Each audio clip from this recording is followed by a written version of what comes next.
Hi guys, in today's video I'm going to show you exactly how to fix the Aerlang massage gun not turning on or working in 2026.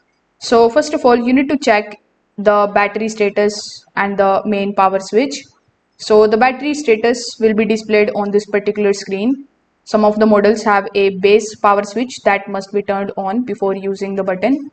Also, you can plug the device into the charger for a few minutes to ensure that it has enough power. Now, after doing so, you just have to simply take a look at this particular power button on top of your device. Simply press and hold the power button for at least 10 to 15 seconds and then release it. Wait for a few seconds and try turning it on again. This particular reset is going to basically reset the internal circuits, and it also clears any kind of minor glitches.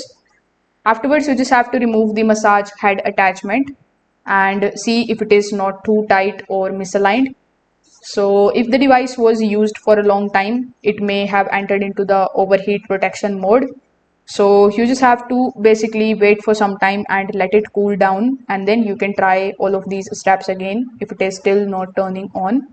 So if this video helped you out, make sure that you like this video and subscribe to the channel.